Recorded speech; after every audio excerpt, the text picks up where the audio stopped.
I remember the exact moment my life ended. It was a warm evening, the kind that clings to your skin, and I was just playing with my dog. Nothing felt particularly ominous. But as I stood up, my head spun, and the room around me began to twist, like a kaleidoscope caught in slow motion. I'd been struggling to quit drinking, and the Topamax my doctor prescribed had sapped my appetite for both food and alcohol. 2 weeks of withdrawal and dehydration had taken their toll. I had no idea I was teetering on the edge of the abyss. Suddenly, my legs turned to rubber, and I dropped into a chair, my girlfriend's concerned voice echoing somewhere in the distance. Vivid colors erupted around me, like the walls had started bleeding neon rainbows. I muttered something about a DMT trip, my tongue thick and clumsy, before my head slumped back, impossibly heavy, like a curtain dropping on the final act of a tragic play. And then, I died. It wasn't painful, more like the gentle popping of bubble wrap in my chest, a final release.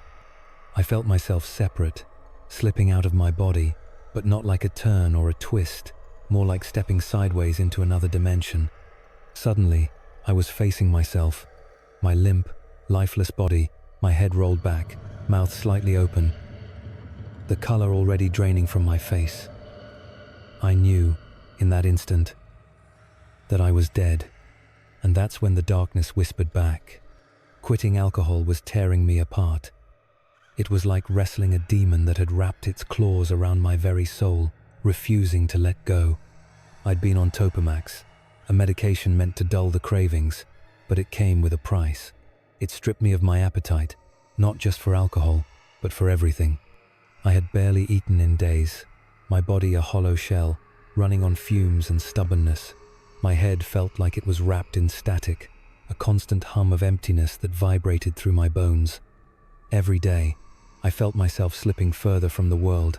I'd catch glimpses of myself in the mirror, sunken eyes, cheeks hollowed out, a stranger staring back.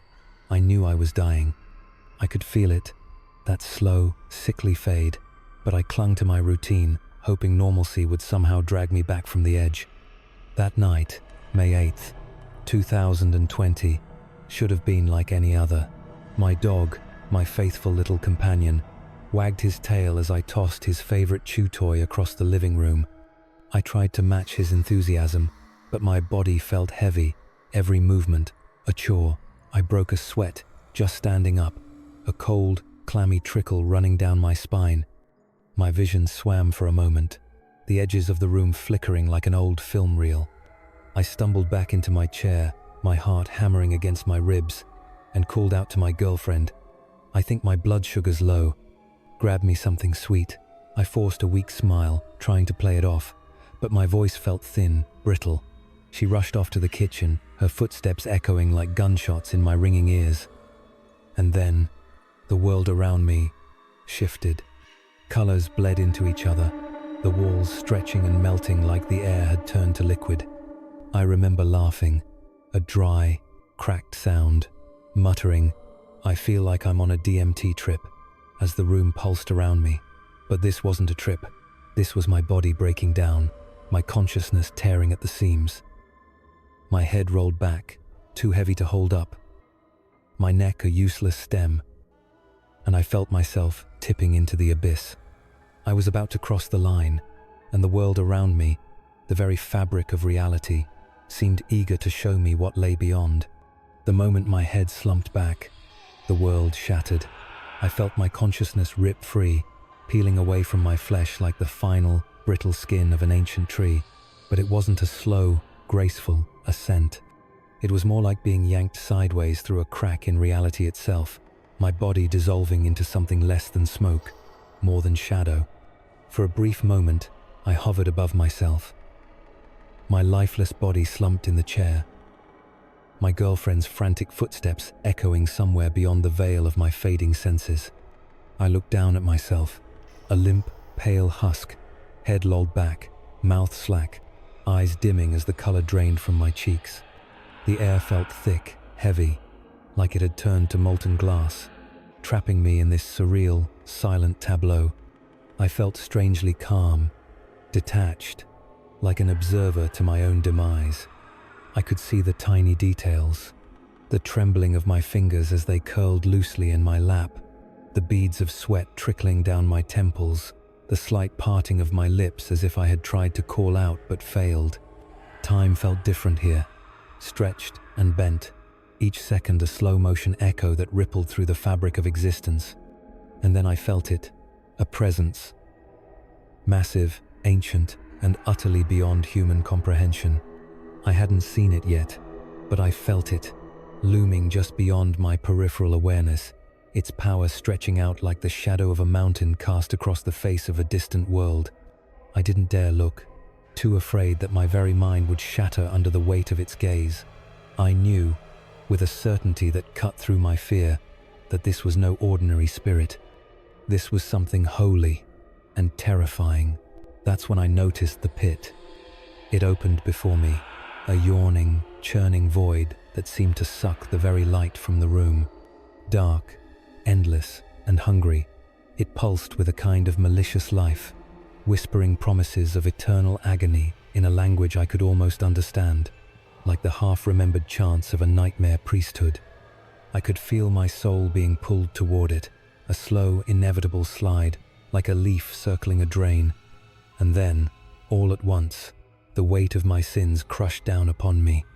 I felt every lie, every betrayal, every selfish moment, every dark thought, every drink taken in despair, every word spoken in anger, each one a stone tied to my soul, dragging me closer to that terrible, yawning maw. I couldn't breathe. I couldn't think. I was drowning in my own guilt, my very being wrapped in the chains I had forged with my own choices. In that moment, I broke. I fell to my knees, or at least the spiritual equivalent of it, and I begged. I begged like a child, like a newborn gasping for its first breath. I screamed out into the darkness, the words ripping free from my mind. Jesus, forgive me. Please, save me. And that's when the presence spoke. It didn't use words. It didn't need to. Its thoughts crashed into my mind, a thunderclap in the void, echoing with a power that felt like the birth of a star. Good choice, it thought, and I felt a rush of something like warmth, a hint of approval that cut through my terror, like a blade of light through a storm. In an instant, the pit vanished, the darkness recoiled, and I felt myself being pulled, no, yanked, out of that place, flung across the fabric of reality like a stone skipped across a black, bottomless sea. The transition felt like being torn through the eye of a storm, every fiber of my being stretched and compressed, the echoes of my own desperate pleas still ringing in my mind. The next thing I saw was a mountain. It loomed before me, impossibly vast, so massive it warped my perception, its peaks wrapping around the edges of my vision like a colossal, ancient crown. It felt alive, humming with the energy of a billion souls. I was moving toward it, rocketing through the air, the presence still with me, guiding me, its power a fierce, unrelenting wind at my back. As we approached, I saw figures, people, cheering. They lined the mountain's slopes, their faces glowing with a light I can only describe as pure, unfiltered joy. They weren't just happy to see me, they were ecstatic, like the return of a long-lost friend. Children danced around a pen where a long-necked dinosaur craned its head to the sky, its eyes bright and curious, a creature from a time before time, somehow caught in this place beyond places. I felt my heart swell, a warmth spreading through me, a strange tingling sensation like the first breath of spring after a long, bitter winter. These souls, these ancient, eternal beings, weren't just welcoming me, they were celebrating my deliverance, my second chance. And then, as suddenly as it began, the flight stopped. We hovered near the peak, and I saw it, a square altar, flames licking up from its sides, the heat intense but somehow pure, like the cleansing fire of a forge. In the center of the flames stood a cross, the very same that once bore the weight of a dying god. At its peak, a molten golden crown spun slowly, its edges dripping liquid light into the fire below, yet never consumed. I knew without being told that this was the place of ultimate redemption, the final judgment of the soul. I stopped speaking. I couldn't. My mind froze, overwhelmed by the sheer, unbearable holiness of what I was witnessing. It felt like standing on the edge of a star, looking into the heart of a supernova. And then the presence spoke again, its thoughts like a hammer on an anvil, ringing through my being with an intensity that left me shaken. "Last chance," it said, and I knew what it meant. Go back, or continue on. Live, or stay. I whispered into the void, my voice a mere flicker in the face of the roaring flames. "I have to go back. My son needs me. His mother won't teach him about you. My girlfriend, she needs me. I can't leave them." The darkness rushed back in, a crushing wave of pain, and I felt my spirit slam back into my body, my flesh screaming in protest as life returned with a vengeance.